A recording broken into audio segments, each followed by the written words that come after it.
तो यहाँ पर वोटर कहाँ जाएगा? प्रियंका गुप्ता, क्या लग रहा है इस बार दलित वोटर्स कहाँ शिफ्ट होता नजर आएगा? किसके साथ खड़ा होगा? मूल जो कोर वोटर है वो तो मायावती के साथ खड़ा है उनका।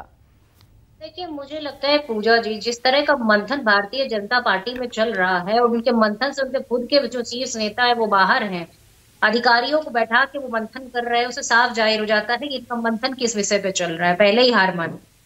आप देखिए किस तरह से जहां से आदरणीय राहुल गांधी जी ने अपनी यात्रा की शुरुआत की थी, मोदी जी ने वहां पे जाकर अपना मेडिटेशन करने का सारी व्यवस्था कर दी।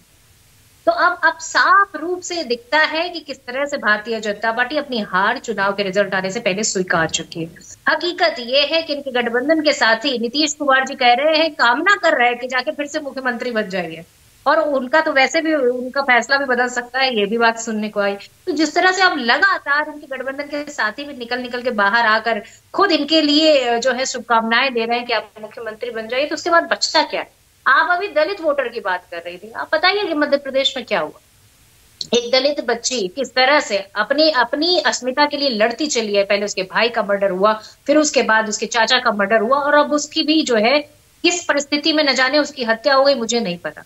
कोई मतलब आप सोचिए, कोई एम्बुलेंस से गिर के मर सकता है क्या? अभी एक वीडियो वायरल हुआ जिसमें एक दलित को के साथ कितनी प्रताड़ना की गई। तो ये है दलितों का हाल उत्तर प्रदेश। चल हो जा शुरू। केसरिया से मन जोगी हुआ रे, दिल झूमे देखो पतवारा हुआ रे, दिल झूमे देखो पतवारा हुआ रे। हर पल मनाओ केसरी त्योहार। विमल, बोलो जुबान केसरी। भी याद होगा कि हाथरस की बेटी के साथ क्या हुआ था। तो दलित पूरी तरह से छिटक चुका है, और दलित पूरी तरह से जानता है कि उसके अधिकार कहाँ सुरक्षित है, उसका लोकतंत्र कहाँ सुरक्षित है, उसका संविधान कहाँ सुरक्षित है। हाथ में जब किताब लेकर राहुल गांधी जी ये कहते हैं ना कि इस संविधान को जब तक जीता हूं तब तक बचाऊंगा, तो दलित अपने आप वहां पर आकर्षित होता है। दलित भी जानता है ना कि जब आरक्षण नहीं होगा तो फिर दलित की वैल्यू क्या होगी। ये भारतीय जनता पार्टी के नेता बैठे हुए हैं यहाँ पर, राजीव रंजन जी बताए ना, सॉरी कह रही हूँ, त्यागी जी बैठे, ये बताए ना, जब सरकारी नौकरी ही नहीं होंगी तो फिर क्या ही जो बचेगा? क्या दे रहे हैं आप दलित को? दलित क्यों आपके पास आएगा? ना आप कहीं से उसको जो है पूरी तरीके से सिक्योर कर पा रहे हैं, ना उसके खिलाफ बढ़ने वाले अपराधों को रोक पा रहे हैं, ना ही आप दलित को उसका हक दे पा रहे हैं, ना ही सरकारी नौकरियां दे पा रहे हैं। आप हद से ज्यादा दलित पर अत्याचार अगर किसी ने किए हैं तो वो सिर्फ और सिर्फ भारतीय जनता पार्टी ने किए है। 40 से 50% अपराध में जो है भारतीय जनता पार्टी के कार्यकाल में वृद्धि हो गई। दलित का हक मारा जा रहा है। हकीकत यह है कि जब दलित को नौकरी देनी होती है तब ये नौकरियों के लिए पेपर लीक हो जाते हैं।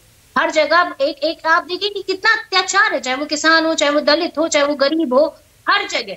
आप बताइए ना, श्रमिक की जो पर डे की मजदूरी होती वो भी नहीं बढ़ा पाएगी। तो दलित कहीं ना कहीं पूरी तरीके से नाराज है। आज वो अपना हक मांग रहा है, और हक उसको कहाँ मिल रहा है? इंडिया गठबंधन के साथ। क्योंकि जब 1 लाख रुपया मिलेगा ना उसको सालाना, जब उस गरीब महिला को, तो वो कहीं ना कहीं दलित के अकाउंट में भी जाएगा, और जब 30 लाख सरकारी नौकरियां मिलेंगी तो कहीं ना कहीं दलित को भी मिलेंगी। तो लेकिन बीते चुनाव तो प्रियंका जी यही गवाही देते हैं ना, बीते चुनाव यही गवाही देते हैं, या वो दलित वोटर या तो मायावती के साथ इंटैक्ट रहा या बीजेपी को शिफ्ट हुआ, ना कांग्रेस की तरफ गया ना समाजवादी पार्टी की तरफ गया।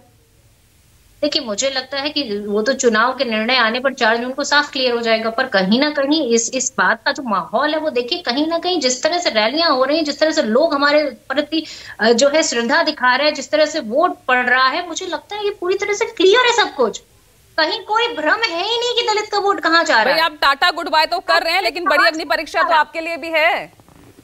दलित की आवाज जो उठाएगा, दलित का वोट भी वही पाएगा। इस देश का नियम है कि जब आप तक उसकी बात ही नहीं करोगे तो फिर काहेगा वोट का आप इंतजार करोगे।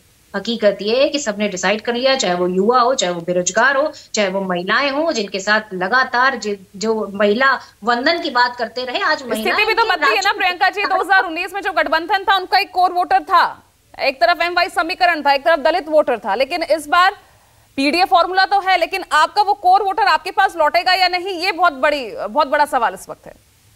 इस बार चुनाव मुद्दों पर हो रहा है और जनता खुद अपने मुद्दों के चुनाव पे जो है वोट डाल रही है। हकीकत ये है कि इस बार बेरोजगारी एक बड़ी समस्या है, महंगाई एक बड़ी समस्या है, जिस पर भारतीय जनता पार्टी बात नहीं। कुमार सौरभ बोलिए।